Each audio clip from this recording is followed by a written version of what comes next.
मत एबे तुम कह मत तार कबर को खळेबार अछि।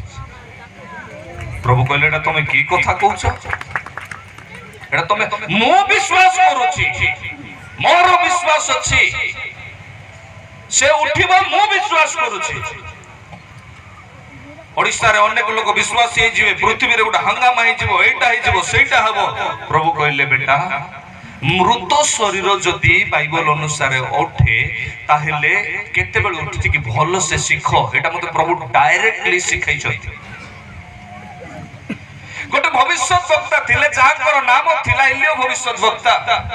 एलियो भविष्यत वक्ता जो मृत शरीर को उठाइले आ से गोटे विधवा मां थिला आ विधवा मां कोन करूथिला जानि छथि, एलियो भविष्यत वक्तांकर सेवा करूथिला। कोन करूथिला?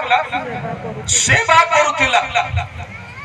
आ गोटे भविष्यत वक्ता गोटे मृत शरीर को उठाइले जाकर नाम थिला एलिसा भविष्यत वक्ता। एलिसा भविष्यत वक्तांकर जो जत्न तत्न नेउथिबा मां को नाम थिला मिखल। तार संतान मरिला परे खबर देबा पई कइला बेलको से कइला नाही मु गधरे लोदिबी आ नै की जीवी। एलिसा भविष्यत वक्तांको पाखरे से गधरे चढ़े की नै की गले। एलिसा भविष्यत वक्ता प्रथम प्रेयर कले हेई पारला नाही, उठी पारला नाही। द्वितीय रे प्रेयर कले उठी पारला नाही। तृतीय रे निजर घरे नाही की ता ऊपर सोई पड़ले सार, हाथरे हाथ मिसई की गोड़रे गोड़ मिसई की ऊपर सोई पड़िले उठिला। कोन पई? प्रथम विषय से सेवा थिला। Praise the Lord. लाजार जो मृत व्यक्ति थिला से उठिबा पछरे मध्य मरियम मार्तांकर यीशुଙ୍କ प्रति सेवा थिला। मने रखो। Praise the Lord. आपनकर बालकन को जदि आपण सेवा करूछंती आपनकर आयु को आपण आगो को बढ़ाउछंती। Praise the Lord. आपनकर मंडली को जदि आपण सेवा करूछंती आपनकर आयु को आपण बढ़ाउछंती। जे कोनोसी व्यक्तिंकर मन रे सेवा मनोभाव अछि ए विषय मन रखि थांतु।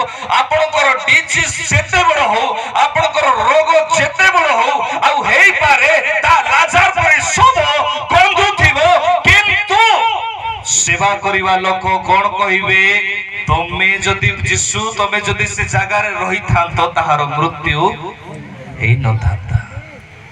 हालेलुया। सेवा करिवा लोक एथि पई प्रभु को लोक को छाड़ते नहीं। सेवा करिवा लोक एथि पई आ अभिषिक्त दास मान को छाड़ते नहीं। सेवा करिवा लोक एथि पई सौभाग्यता को छाड़ते नहीं। कोन पई? गोटे व्यक्ति मृत्यु रु जीवन को पाइबो। Hallelujah hallelujah. आ परीक्षा करिवा लोक पाइबो कि से तो सेवा ही करि पारिबो नहीं। से सेवा पाइबार योग्य किंतु करिवार योग्य कि नहीं?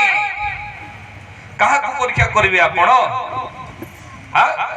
प्रभुंकर दास मानकु मु तो प्रैक्टिकली पोको बाहरुथिबा लोक मानकर गोड़ सफा करिबा पई प्रस्तुत। सारा ओडिसा रे जाति विश्वास न कले कोन हला बिजाति हजार हजार आसिलेनी।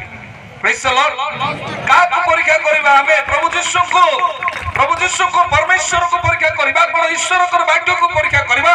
दिनकर कथा मो प्रिय ईश्वर को लोक माने एतन उद्यान रे कोन कले ए माने आसिला बेलको हमें कथा वार्ता करथिलु। प्रभु को दास कहले टाइगर हिल्स ना कोन से ब्रिज रो ना टाइगर हिल हेले हम स्टाफ माने पळैले आउ बाहर को जे मु देखरे बापा आउ एरिया रे टिके जंगल अछि। हमर जिला तो नक्सलाइट एरिया तमर यूनिफॉर्म कलर सेम अछि।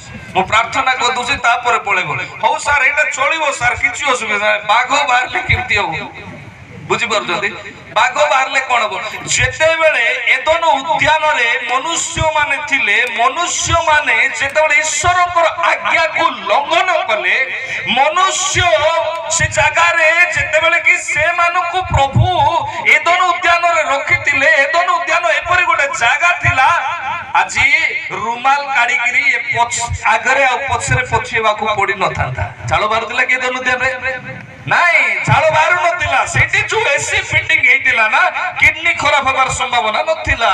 सेठी जो एसी एयर कंडीशन रहितिला सेठी ज्वर हेबार संभावना नथिला। सेठी मुंड रे झालो बारिबार संभावना नथिला। सेठी गोटे गोटे हाथ गोड़ हाथ आ खराब हेबार संभावना नथिला। प्रभु कहले कोन कहले एथर हैला तमे कोन करो, तमे कोन करो एठु बाहर